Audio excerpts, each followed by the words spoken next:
The views expressed are not those of local community broadcasting, WYML LP, or its management, volunteers, or underwriters.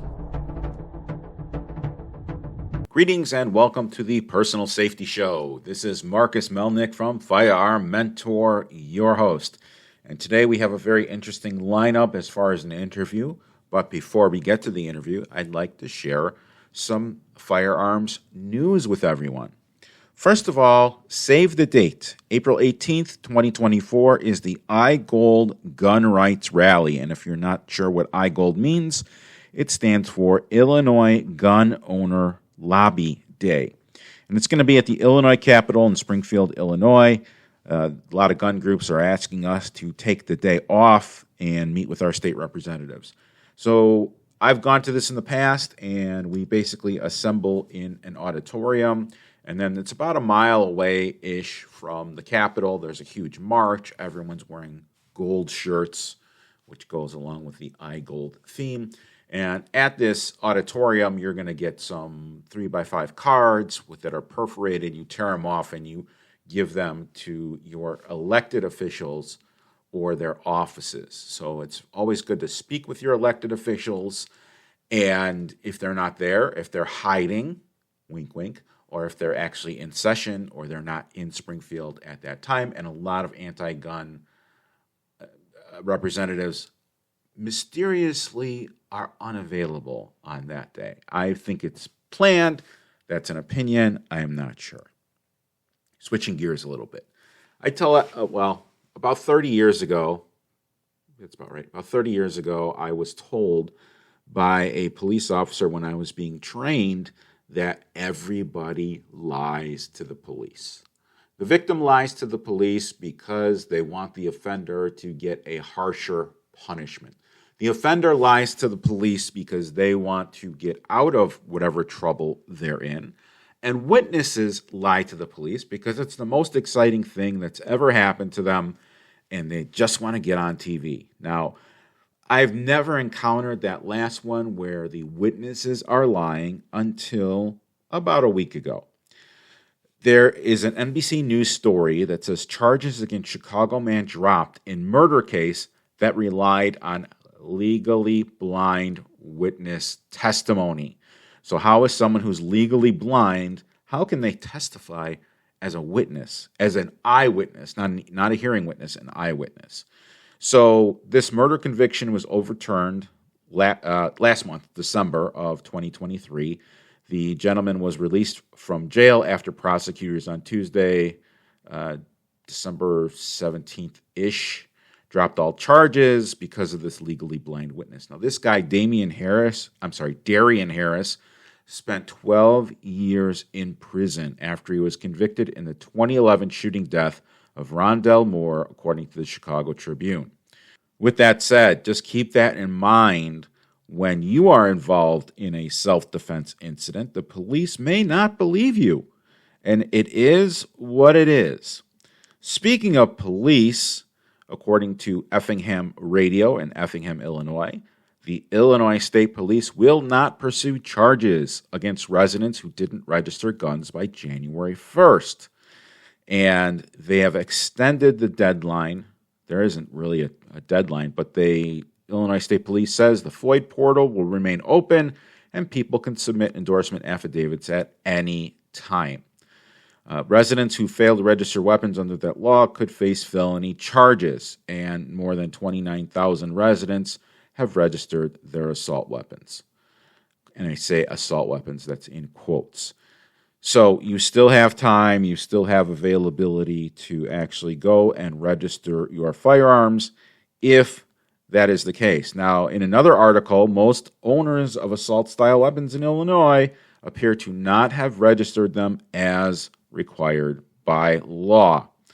Most of these owners appear to not have registered their guns. Only 1% of people with firearm owner identification cards have registered by the deadlines. That's 29,000 people. Reported nearly 69,000 weapons. I believe that's weapons, magazines, and accessories. And there's 2.5 million FOID holders in Illinois. It's really unknown how many Floyd holders possess guns that are now banned, but it's estimated to be in the tens of thousands of legal gun owners that were turned into scofflaws or felons overnight on New Year's Day. Decisions on how to enforce PICA, Protect Illinois Communities Act, will be up to each law enforcement and prosecutorial jurisdiction within Illinois, a spokesperson for the Illinois State Police said in an email to the Sun-Times. The guidance would appear to put owners who missed the deadline in a difficult position. Register late and acknowledge you missed the deadline, which is a Fifth Amendment issue, or risk never coming into compliance at all. You'd basically be saying you have an illegal weapon, and that's problematic. So there are several lawsuits to overturn this ban. One of them was brought to the Supreme Court by Dan Calkins because Governor Pritzker had donated money to campaigns for a couple of the Illinois Supreme Court justices. And it's a conflict of interest. At least clearly in my head, it's a conflict of interest. And Dan Calkins brought this case to the federal Supreme Court, who did not want to hear it. So I don't know what is going on there, but the reality is we have an uphill battle. Speaking of firearm ownership, this year, gun buyers set a record for the FBI National Instant Criminal Background Check System, or NICS. More than half of American voters, 52%, say they or someone in their household owns a gun per the latest NBC News national poll. And that's the highest share of voters who say that they or someone in their household owns a gun in the history of the NBC News poll on a question dating back to 1999. For decades, gun control backers have perpetuated the myth that gun ownership is falling against the best available evidence to the contrary to try to get politicians to do their bidding. And I looked at another article, different source, and according to the NSSF, National Shooting Sports Foundation spokesman Mark Olivia, the large gun purchases could be attributed to increased crime and increased fear of firearm regulations. When Newsweek asked retired Florida State University professor Gary Kleck about the increasing number of Democrats owning guns, he elaborated it may be a response to the recent increases in crime rates in big cities where Democrats claim a larger share of the population. That is, Democrats vote in progressive district attorneys, or in our case, state's attorneys, who emasculate criminal laws, resulting in more criminals being allowed back on the streets where they commit more crimes. It's been said that these progressive DAs or SAs have caused a doubling of gun violence in New York. The same ideology is across the country. So gun ownership seems to be pretty popular these days. Speaking of gun ownership, let's talk about Israel. 250,000 Israeli gun applicants proved the necessity of our Second Amendment. So more than 260,000 Israelis have applied for gun permits since the October 7th Hamas attack, which we at the show condemn. We condemn all violence. We condemn all hate. So the Israeli government loosened their requirements for obtaining a obtaining a weapons license. And the Israel's national security minister said his office was approving 3,000 firearm applications per day, as opposed to about 100 before the terrorist attacked. They want to enable as many people as possible to have firearms to fight against the illegal and violent terrorist attack that is killing innocents. Previously, Israelis had to serve 2 years in the IDF, or Israeli Defense Force, before they could apply for a firearm permit, and now they can apply after serving 1 year in the IDF or another national service. So those who work in a qualified dangerous area, I'm making quotes, can also apply for a permit. Israeli civilians who have no firearms training can also apply, although they will have to demonstrate proficiency before obtaining a permit. Despite the loosened permitting process, armed Israelis must still comply with ammunition rules, use of force laws, what they call open fire procedures, and carry restrictions that most of us would find intolerable. And I'm reading an article from a paper. Don't mean to read. I'm quoting an article from a paper. So Very interesting how another country that had very strict gun control has loosened their gun control because of a threat. That's one of the reasons why in the United States we have the Second Amendment, because of a threat of a foreign power. I want my listeners to know that this is my dream, teaching people about safety. If it weren't for you, if it weren't for my listeners, I couldn't live my dream. So on behalf of my family and myself, I want to thank each and every one of you for allowing me to live my dream. And I also want to continue to live my dream, and I'm excited to continue to spread the word of safety. Recently, I began a new service as a conference keynote speaker. So, if anyone would like for me to speak at future events, or if anyone knows of an introduction or would like to discuss how we can work with one another, I'd love to do just that. The keynote speaking website is www.stress2logic.com. That is STRESS2logic.com. If you're aware of any conference speaking engagements where you'd like to have me speak, I'd love an introduction. You can always share my electronic business card, which is Marcus Melnick, MarcusMelnick.com. Now, back to the show. I recently had an epiphany. When I was teaching a class, I had a gentleman in the class who was a martial arts instructor and really understood the human stress response. And when I originally got certified many years ago as a firearms instructor, it was through the NRA, and the NRA teaches you need to shoot with both eyes open. In law enforcement, they teach officers to shoot with both eyes open, with the theory that their peripheral vision will be better and they can detect other threats. However, after studying the human stress response, under stress, under strain, everybody gets tunnel vision. So it really doesn't matter, and this is my opinion as a firearms instructor, as a public safety expert, you can close one eye when you shoot, because even if you keep both eyes open, your peripheral vision is going to go away. You are going to get tunnel vision. This is an involuntary response to adrenaline or epinephrine being released into the bloodstream. So don't think that, I'm going to shoot with both eyes open because I'm going to be, calm and cool as a cucumber. I go to the range, I shoot with both eyes open, I can see everyone else. Yeah, in a real situation, that might not happen. With that said, I am working on a new book, should be out in about a month. It's called The Hot Stress Mess, which is also the name of my keynote speaking.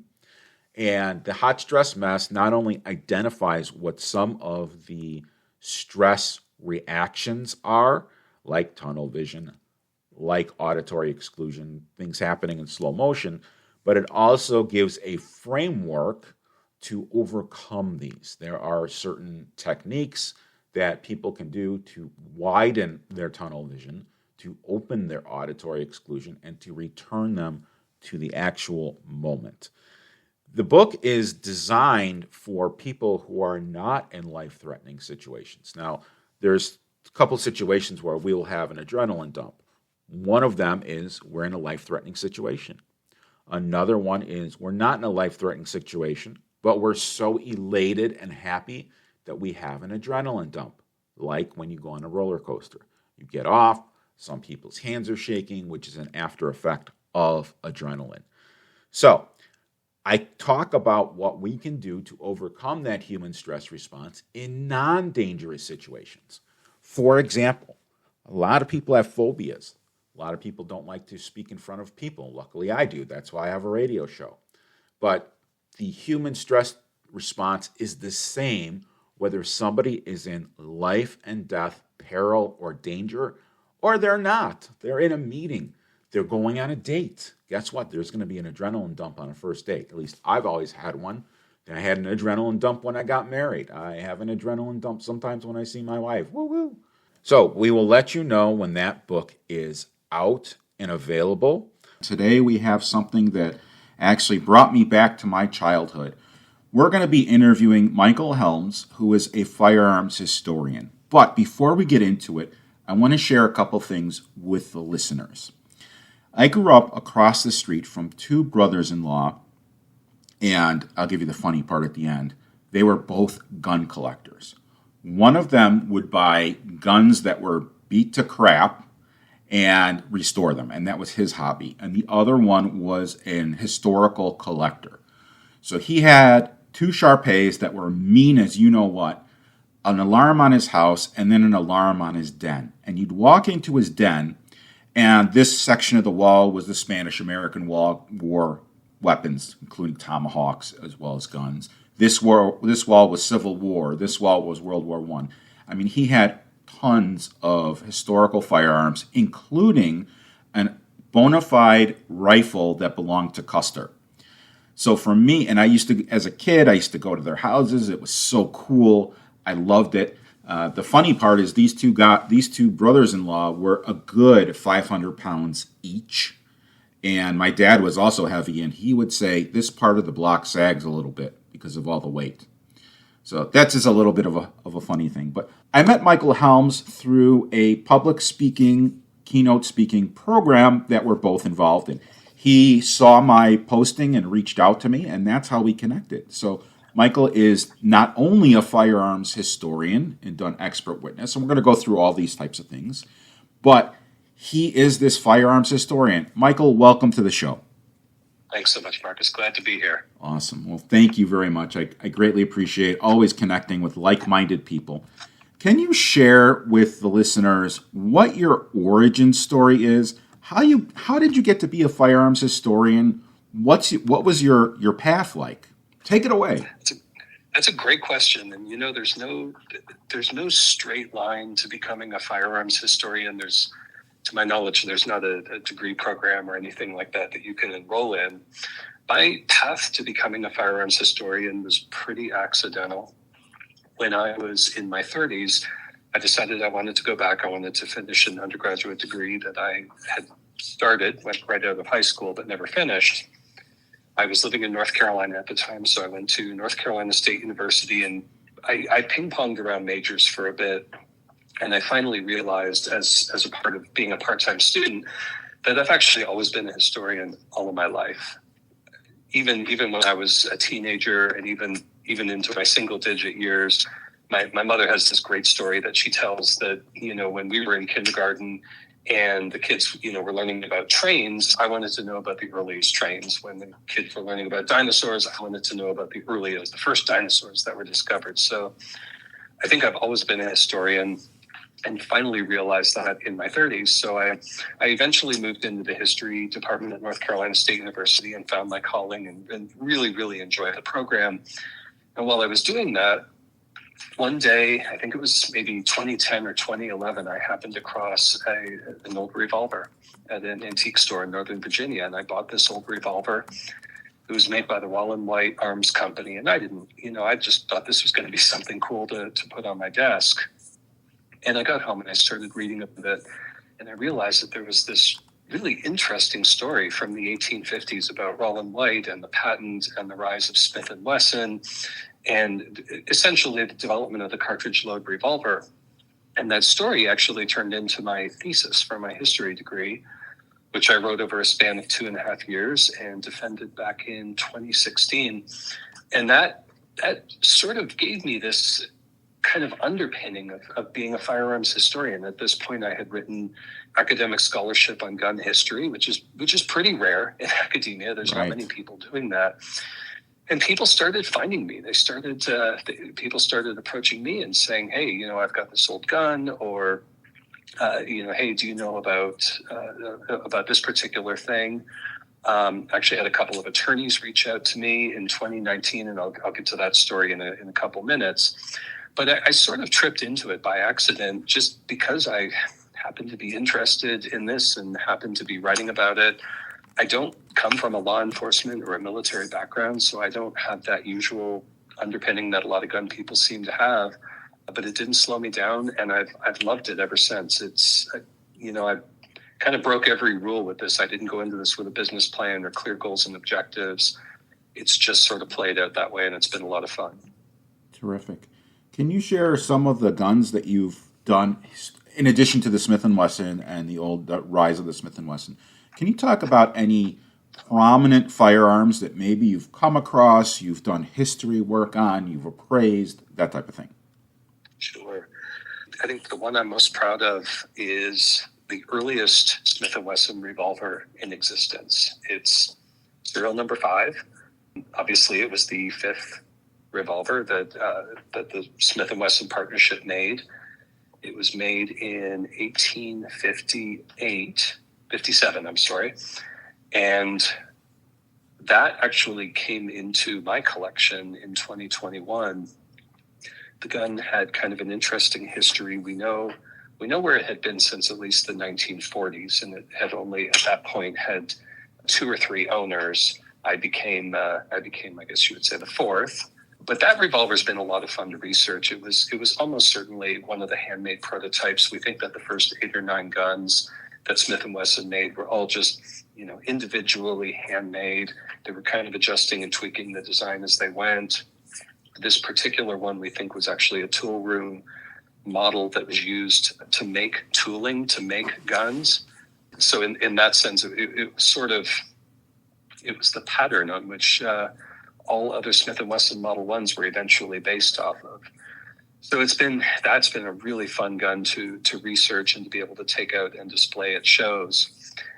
In my work as a firearms historian, I've come across guns that were owned by Elvis, by former presidents. I mean, it's amazing what comes out of people's attics. You never know what's going to come on. Unfortunately, sometimes the stories are really difficult to document. The gun may have been given to somebody by Elvis, but as we say, by the gun, not the story. And unless there's good paperwork for it, sometimes it's really hard to sort of bolster those claims in a way that would help them be saleable or marketable, at the price point that you would expect. But seen some really interesting stuff out there. I think another favorite was at a couple of shows ago, a friend of mine had a double barrel shotgun that was owned by Theodore Roosevelt. So that was a lot of fun to see and to be able to hold and say, wow, Teddy hunted with this shotgun. And were those functional? Yeah, absolutely. Oh, wow. That's really awesome. I didn't try it. But I have no reason to believe. It didn't look deactivated to me. So, okay. I'm pretty sure if I put a shell in it, it would have fired. All right. So I'm going to ask you a question that most people, who even are gun people, don't know, but you'll know. What was Smith's first name? Horace. Yes. All right. So that's Horace Smith and Daniel Baird Wesson. Yes, exactly. All right, cool. So I don't call myself an historian other than my family history. I'm like the family historian, but I just, you don't see anyone named Horace these days. So it's just a fun little irrelevant fact. So can you tell us about your keynote speaking, public speaking, that type of thing? Sure. I love public speaking. That's something I've actually always enjoyed doing. I started public speaking back in Toastmasters in the early 2000s and was involved in that program for a good many years and really enjoyed it. With the firearms stuff, I've done a couple of different types of presentations. Obviously, if I'm speaking to a gun audience, say at a gun show or something like that, my speeches will typically focus on a particular gun. I've got a speech about serial number 5 that I do that people seem to really enjoy, and it actually goes back into the 18 teens, and it talks about some of the original people that were involved in some of the companies that eventually helped Smith & Wesson become the major manufacturer that they did. So there's the speeches for the gun people. I did a keynote speech at the SHOT Show last year, which was a lot of fun. And that was talking more about appraising guns from a historical perspective. So understanding what goes into researching a historic firearm. How do we do that?